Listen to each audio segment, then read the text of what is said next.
Hey, everybody, and welcome back for another deep dive with us. Today we're looking at something that I think we can all relate to, at least a little bit. We're going to be looking at some of the signs of hidden envy in relationships. We've got some pretty cool sources that we've been digging into, and we're excited to share some of this stuff with you guys. It's interesting because a lot of times envy can be this thing that sort of flies under the radar. We don't always recognize it as envy, and yet it can have a huge impact on how we interact with people, especially people that we're close to. Yeah, it's almost like it's disguised, right? Like it's hiding behind something else. Yeah. And speaking of hiding behind something else, the first thing we wanted to unpack was this idea of constant criticism disguised as advice. Yeah.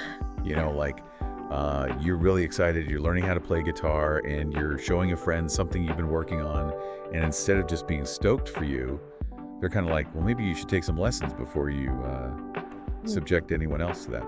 Ouch. Yeah, that would definitely sting a little bit. And that's exactly the kind of thing that our sources are talking about. It's like it's presented as helpful feedback, but there's this underlying message of almost trying to keep you down or keep you in your place. Right, or keep you from being confident. Exactly. Yeah, and we were talking about constructive criticism earlier, where the focus is really on helping you improve and grow. This is different. That is totally different. This is not that. Yeah, this is not about wanting to see you succeed. Right, this is about making you feel bad. Exactly. And I thought it was interesting, one of the sources we were looking at actually quoted Brian Tracy. You know Brian Tracy. Of course, yeah. Yeah, and he was saying, real advice helps you grow. It doesn't leave you feeling uncertain or inadequate. That's so true. It actually reminds me of a client that I worked with a while back who was constantly receiving this kind of advice from a colleague. Yeah. Every time she would share an idea in a meeting, this colleague would jump in with all of the reasons why it wouldn't work, all disguised as these really helpful suggestions.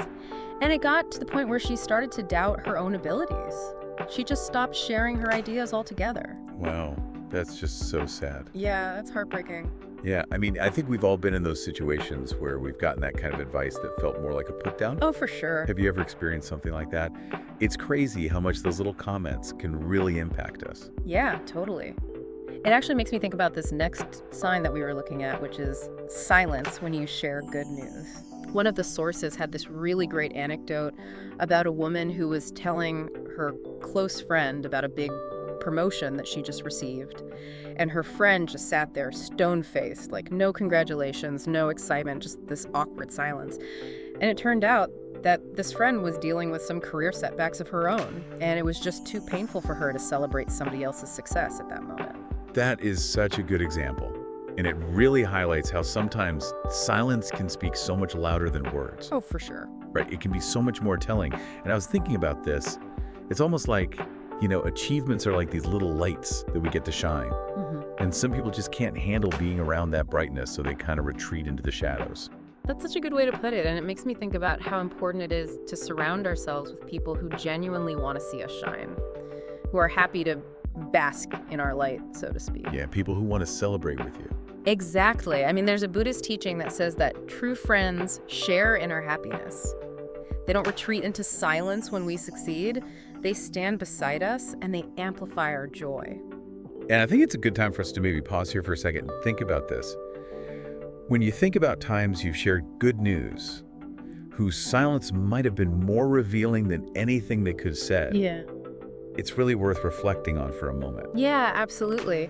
And sometimes that silence, it's not even just about discomfort. It can also be a way to downplay your success. Oh, yeah. Which is the third sign that we were going to talk about. All those classic phrases, oh, anyone could have done that, or it wasn't really that difficult, was it? Oh, my gosh. They might seem harmless on the surface, but over time, those comments can really erode your self-esteem. Totally. And it's like you've put in all this effort, you've achieved something that's so meaningful to you, and someone comes along and just tries to diminish its value. Yeah, they try to minimize it. Yeah. The source we were looking at had this great analogy. It's like nurturing a tree for years, watching it grow and flourish, and then someone comes along and says, man, it's just a tree. Anyone can plant one. Right. Talk about deflating. Oh my gosh, so deflating. And it reminds me of something that Denzel Washington once said. He said something along the lines of, some people will never celebrate your victories because your progress reminds them of their own stagnation. So it's not even about you, it's really about them and their own insecurities. That's a really good quote. Yeah. And I think it's a good reminder that while we can't control how other people react to us, we can control how we let their reactions affect us. Oh, absolutely. It's like we need to take a page out of the Zen playbook and just let go of that need for external validation. Yeah. Just realize that your achievements are valid whether or not someone else acknowledges them. Exactly. And that brings us to this fourth sign that we wanted to touch on, which is people who only reach out when they need something. Our source was describing this as the friendship bank, where one person is constantly making withdrawals but never making any deposits. What a great analogy. It's a good analogy. It makes you think about, the balance in your relationships. Yeah. Are you the one who's always giving? Yeah. One who's constantly making those deposits while the other person just keeps taking? Yeah. Are you always the one picking up the check or doing them favors? Yeah, and it can be such a drain on you. Oh, for sure. It can be exhausting. In healthy relationships, just like with a healthy bank account, you need a balance of giving and receiving. Right. And if you find that someone only reaches out when they need something, it might be a good time to ask yourself if they truly value you for who you are or just for what you can do for them. That's a great point.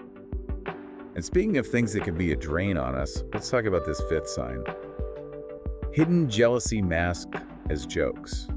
Have you ever experienced that where, it's those jokes that are a little too pointed, a little too frequent? They always say, just kidding, but it still stings a little bit. Right. It's like they say they're just kidding, but you can kind of tell that there's a little bit more to it than that. Exactly, like they're trying to play it off as a joke. But, Yeah. And you know what our source was saying about these jokes? They're like little needle pokes. One might not be a big deal, but after a while, all those little pokes can really start to hurt. It's so true. It's like death by 1,000 paper cuts. Totally. And I think it just highlights how important it is to pay attention to the underlying message behind those seemingly harmless jokes. Yeah. What's the real motivation there? Are they genuinely trying to make you laugh, or is there something else going on? Are they trying to make themselves feel better by making you feel smaller? It's definitely something to be mindful of if you're on the receiving end of those types of jokes. We've covered a lot of ground here, but I think it's important to remember that recognizing these signs of hidden envy isn't about becoming hypervigilant or suspicious of everyone. Oh, definitely not. Right. Yeah. It's not about being paranoid. It's just about having a deeper understanding of these dynamics that can play out in our relationships. Right. It's about increasing our awareness so that we can make conscious choices about the people that we let into our lives and how we interact with them. Totally. And it's making me think about something else. It's almost like a little alarm bell going off in your head, like, wait a minute, something's not right here. And it made me think about, how envy is this really universal human emotion. I mean, everybody experiences envy at some point. Oh, absolutely. Yeah. It's not like some people are completely immune to it and others are just, green with envy all the time. It's more about how we choose to deal with those feelings. And, one of the things that our sources were saying was that a lot of times envy comes from our own insecurities and desires. It's like this mirror, this reflecting back those areas where we feel inadequate or unfulfilled. Yeah, it can definitely show us those blind spots. And so instead of letting that envy kind of fester and turn into resentment, we can actually use it as fuel for growth. Like, what is it about this other person's success that we admire so much? What can we learn from their journey? Maybe there's even a lesson in there for us. That's such a cool way to look at it. It's like instead of feeling threatened by someone else's light, we can ask ourselves, how can I shine brighter too? Maybe this person's achievements are showing me a path I hadn't even considered before. I love that. And sometimes dealing with those envious feelings might involve taking a step back from certain relationships, not necessarily cutting people out completely, but maybe setting some healthy boundaries, prioritizing our own well-being, and making sure we're not constantly surrounded by those energy vampires.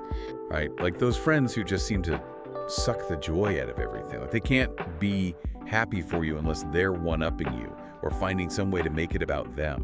Which makes me wonder, what if you're on the other side of this? What if you're the one who's actually struggling with those envious feelings? What would you say to someone who's, trying to get a handle on their own envy? That's a great question. And I think the first step is just acknowledging those feelings. Don't judge yourself or try to suppress them. Just notice them. Say, hey, envy, I see you there. And then get curious about what's underneath those feelings. Like, what need or insecurity is this envy pointing to? Right, like envy, what are you trying to tell me? Mm-hmm. Instead of getting all wrapped up in those negative feelings, maybe we can use those feelings as an opportunity to kind of, explore ourselves a little more. Like maybe that envy is a sign that we're not living in alignment with our own values or pursuing our own passions. Exactly. And once you've kind of identified the root of that envy, you can start to address it. Maybe it's about setting some new goals or exploring a new hobby, or even seeking support from a therapist or a coach. It's about shifting our focus from what we lack to what we have, and from comparing ourselves to others to celebrating our own unique journey. It's so true. I love that saying, comparison is the thief of joy. And I think when we get so caught up in what other people are doing, it's easy to forget to appreciate all the amazing things that we have in our own lives. And you know what? It's making me think about something else. Sometimes I think envy can actually be a sign of a really strong bond. Oh, that's interesting. Tell me more about that. Well, I was reading one of our sources that we actually tend to be most envious of the people who are closest to us, like our friends, our siblings, our colleagues. And it's because we see them as kind of an extension of ourselves in a way. Yeah. So their successes and failures feel more personal. That makes so much sense. It's like that saying, we're most triggered by the people we're closest to. And their achievements can sometimes mirror our own unfulfilled desires or remind us of our own shortcomings. And because we care so much about these people, their wins and losses can really feel like our own. Yeah, exactly. And it can be tough to admit, but sometimes that envy can actually be a sign that we deeply care about the other person and their well-being. It's not that we want them to fail, it's just that their success might trigger something in us that needs to be addressed. Maybe it's an old wound or a limiting belief or even just a fear of being left behind. That's so insightful. It's a good reminder that relationships are complex. There are all these layers. And even the most loving relationships can have moments of envy or resentment or even conflict. The key is to communicate openly and honestly, create a safe space for vulnerability, and allow each other to grow and evolve. It's a journey, not a destination, right? It's- There are going to be bumps along the way. There are going to be moments of envy and resentment and conflict. But if we can approach those challenges with open hearts and a willingness to learn and grow, we can build stronger and healthier and more fulfilling relationships. Beautifully said. I think this deep dive has given our listeners a lot to think about. Yeah, we've covered so much ground. From recognizing those signs of hidden envy to understanding its root causes to finding healthy ways to cope with it, both when we're experiencing it ourselves and when we're seeing it in other people. It's been a fascinating exploration of just the complexities of human relationships. It really has. And you know what? It's making me think about something else. I think about how gratitude plays into all this. I feel like when we get stuck in that envy spiral, it's easy to forget about all the good things that we have. Oh, totally. Gratitude is like the antidote to envy. When we can focus on what we're grateful for, it just shifts our whole perspective. It's like it takes you out of scarcity mode and puts you into abundance mode. Exactly. Like you just start seeing the world through a different lens. Yeah. And practicing gratitude doesn't have to be this big, elaborate thing. It can be as simple as writing down 3 things you're grateful for in a journal every day, or just taking a moment to express appreciation to someone you care about. Right. It can be so simple. Yeah, those little things can make a huge difference. They really can. And I think it can also have this ripple effect in our relationships too, because when we're coming from a place of gratitude, we're less likely to feel threatened by other people's successes. That's so true. We can genuinely celebrate their wins without feeling like it's taking away from our own worth. Exactly. It's like creating this positive feedback loop where everyone feels supported and encouraged. I love that. So I guess as we kind of... Beautifully said. I think it's so important to remember that relationships are a journey, not a destination. There are going to be bumps in the road. There will be moments of envy or resentment or maybe even conflict. But if we can approach these challenges with open hearts and a willingness to learn and grow, we can build stronger, healthier, and more fulfilling relationships. So well said. And on that note, I think we're going to leave you guys with this final thought. The next time you feel that pang of envy, don't judge yourself for it. Instead, just get curious, explore it a little bit. What is that feeling trying to tell you? And how can you use it as an opportunity to grow and evolve, both as an individual and in your relationships? Thanks for joining us on this deep dive. We'll catch you next time.